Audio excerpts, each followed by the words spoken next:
ಕರ್ನಾಟಕ ರಾಜಕೀಯದಲ್ಲಿ ಬಹುದಿನಗಳಿಂದ ಕೇಳಿ ಬರ್ತಿದ್ದ ನಾಯಕತ್ವ ಬದಲಾವಣೆ ಪ್ರಕ್ರಿಯೆಗೆ ಕೊನೆಗೂ ಕೌಂಟ್ಡೌನ್ ಆರಂಭವಾಗಿದೆ.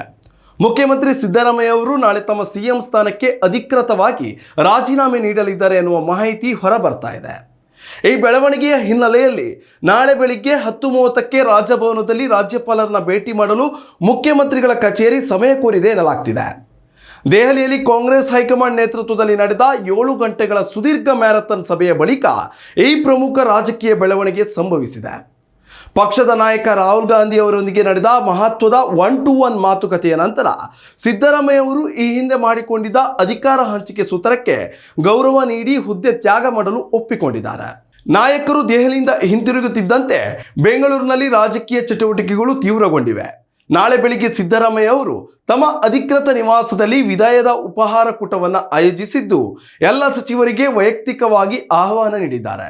ದೆಹಲಿಯಿಂದ ಗುರುವಾರ ಮುಂಜಾನೆ ಬೆಂಗಳೂರಿಗೆ ಮರಳಲಿರುವ ಉಪಮುಖ್ಯಮಂತ್ರಿ ಡಿ.ಕೆ. ಶಿವಕುಮಾರ್ ಕೂಡ ಈ ಉಪಹಾರ ಕೂಟದಲ್ಲಿ ಭಾಗವಹಿಸಲಿದ್ದಾರೆ ಎನ್ನುವ ಮಾಹಿತಿ ಹೊರಬರ್ತಾ ಇದೆ.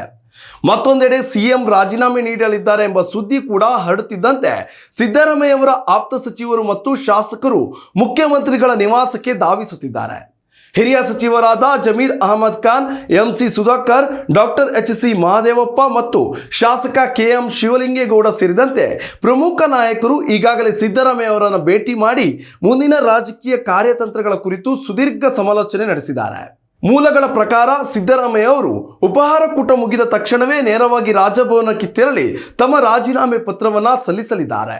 ಇನ್ನಷ್ಟು ರಾಜಕೀಯ ಅಪ್ಡೇಟ್ಗಳಿಗಾಗಿ ನಮ್ಮನ್ನ ಫಾಲೋ ಮಾಡಿ. ನ್ಯೂಸ್ ನೆಕ್ಸ್ಟ್, ಇದು ವರ್ತಮಾನದ ಕೈಗನ್ನಡಿ. ಉತ್ತಮ ಸಂಸ್ಕಾರಯುತ ಶಿಕ್ಷಣದೊಂದಿಗೆ VSS English medium CBSE school, Udupi Muddur. ನರ್ಸರಿಯಿಂದ 10ನೇ ತರಗತಿವರೆಗೆ ಶಿಕ್ಷಣದ ಜೊತೆಗೆ 5ರಿಂದ 10ನೇ ತರಗತಿವರೆಗಿನ ವಿದ್ಯಾರ್ಥಿನಿಯರಿಗೆ ಉತ್ತಮ ಹಾಸ್ಟೆಲ್ ಸೌಲಭ್ಯವೂ ಇದೆ. ನಿಮ್ಮ ಮಕ್ಕಳ ಪ್ರವೇಶಾತಿಗಾಗಿ ಈ ಸಂಖ್ಯೆಗೆ ಕರೆ ಮಾಡಿ.